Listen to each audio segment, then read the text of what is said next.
Bobcat! What could possibly go wrong? Did you know? The first Bubsy game was originally conceived as a licensed game based on the Cheetos mascot, Chester the Cheetah. But the developers decided to create their own character instead, so they wouldn't have to pay licensing fees. Bubsy was inspired by 1930s Max Fletcher cartoons and Sonic the Hedgehog. Bubsy's creator, Michael Berlin, wanted to break away from the story-based games and text adventure games that he was known for. After asking his producer to let him create a game like Sonic the Hedgehog, Berlin was rejected and told to go back to writing stories. That's all that you know. Berlin fought back, and his producer said he'd consider the idea if Berlin could write an analysis of what made Sonic the Hedgehog a great game. Berlin played Sonic for over 10 hours a day as research, and wrote an analysis that his producer accepted. In an interview with Sega 16, Berlin said, "I was overwhelmed by the design and the way it took advantage of the Genesis's strengths. The height and width of Sonic's levels was so brilliantly managed. The traveling through air leaps that Sonic made, landing on the ground or a platform unharmed, was the springboard for Bubsy's glide." The name Bubsy came from a made-up word Michael Berlin's family used to describe rounded, bouncy, happy things like Volkswagen Beetles. This is also the reason why some of the enemies in Bubsy are animated cars. A team of 8 artists worked on Bubsy character designs for months, but they couldn't come up with anything that felt right. The lead art director then turned to a former classmate, Ken Macklin, who had a career drawing comic books with anthropomorphic animals, including some work for Disney. The first drawing by Macklin was exactly what they were looking for, and he was immediately hired. Bubsy was modeled after bobcats, but the North American animal is lesser known in other parts of the world. In Japan, the game is called Yamaniko Bubsy no Daiboken, or The Adventure of Bubsy the Mountain Cat. Speaking of the Japanese release, the level select passwords in this version are unique. If the passwords are arranged in sequence, they make up the first 114 digits of pi.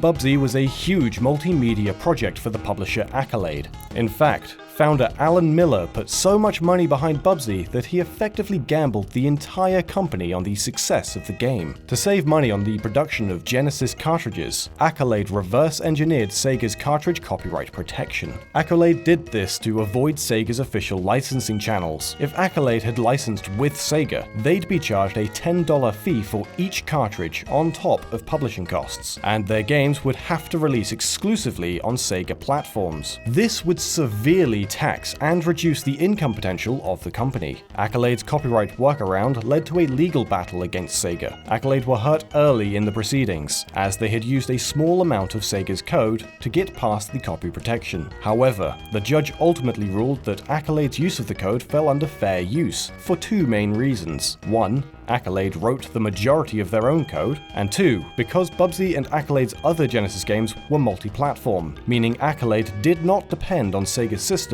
to sell their intellectual property. The legal victory led to a more favorable contract with Sega for future legitimate Accolade releases. The reason Bubsy is still talked about today is due to the enormous marketing effort behind the game. There was even a pilot episode for a TV show created in partnership with Taco Bell. Michael Berlin speculated that the angled art style and southwestern setting of the cartoon were chosen because of the association with the sponsor. Berlin hated the pilot episode and told Bubsy Fanblog that the Accolade developers were cringing while they watched it. The immense amount of marketing required to make Bubsy a success was part of the reason why Michael Berlin left Accolade after the release of the game. Berlin stated, "I had some idea for other side-scrollers and was developing new characters, but Accolade was not interested in pursuing them. I think they were more than a little shell-shocked by the amount of money they needed to spend to launch a product like Bubsy." Bubsy 2 was developed without the involvement of Berlin and almost killed the franchise. The staff that worked on the game notoriously hated Bubsy and did not care about quality. In an interview with Bubsy Fanblog, Berlin recalled walking into the Bubsy offices at Accolade one time and seeing Bubsy plush dolls hung from the ceiling like an execution. One of the developers even had a Bubsy doll with a pencil stabbed through its head. Yet another Bubsy game released after Berlin left, Bubsy Bubsy in Fractured Furry Tales, which was also disliked by its developers. Producer Farron Thomason said the voice clips and catchphrases were so irritating that the developers would repeat them sarcastically to annoy each other. Due to a sharp decline in sales and negative reception of the games, Accolade asked Michael Berlin to return and develop a new Bubsy game. He came back on the condition that the game would be a 3D platformer, even though no fully 3D platform games existed at that time. With no examples to follow, Accolade developers had to create the concept for Bubsy 3D from the ground up. Unbeknownst to them, Nintendo was doing the same thing with Mario in Japan. At the Consumer Electronics Show, as Accolade presented a beta version of Bubsy 3D, Nintendo showed off Super Mario 64. Michael Berlin saw Nintendo's 3D platformer and instantly knew that they were in serious trouble. Berlin wanted to start over from scratch, but the producers told him the company couldn't afford it. It was too late in the development cycle, and Accolade needed to release the game to recoup the development costs. The negative reaction to Bubsy 3D almost caused Michael Berlin to quit the games industry, but he took a few years off instead.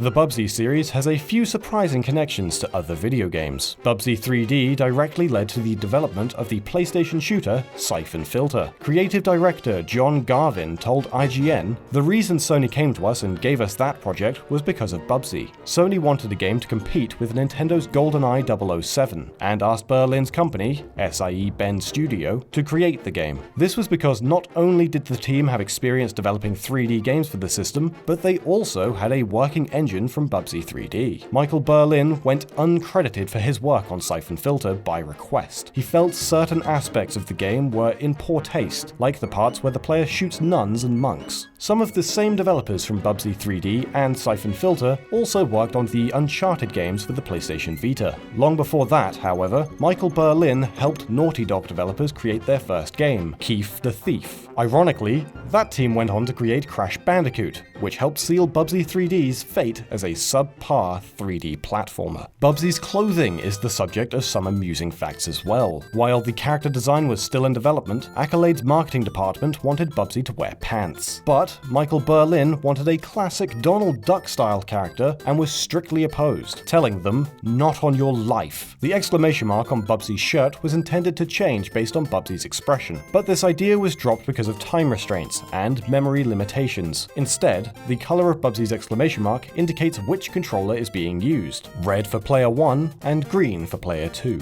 In Fractured Furry Tales, which was built using the Bubsy 1 source code, Bubsy's shirt is yellow no matter what controller the player is using. This is actually a programming error. Yellow is a null value and was never supposed to be seen.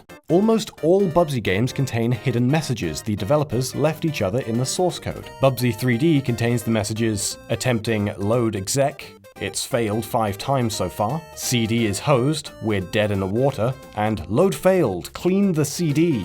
One leftover comment in Fractured Furry Tales states, "No smutty comments please," suggesting some inappropriate developer comments were deleted. The SNES port of Bubsy 1 contains a hidden credit to Basement Boys Software, a Commodore 64 hacking group from the mid-80s. Their involvement in the game is unknown, but some of its members were a part of chip-level designs, who created sound programming for a few Super Nintendo games. This same credit also appears in the game Cool Spot, also on the SNES. Some Bubsy games were planned to be ported to more consoles, but these ports were cancelled. Bubsy 3D was supposed to come out for the Sega 32X and the Sega Saturn, but were likely dropped due to poor sales of both the Sega systems and Bubsy 3D. Interestingly, Bubsy 3D also has no memory card support in the European release, and uses a password system instead. Bubsy 2 was going to be ported to the Sega Game Gear, and would be similar to the Game Boy port of the game. Evidence of the port was found many years later on a backup disc that belonged to an id Software employee, Dave Taylor. This came as a surprise to many, because unlike the Sega Saturn port of Bubsy 3D, the Game Gear port of Bubsy 2 was never officially announced.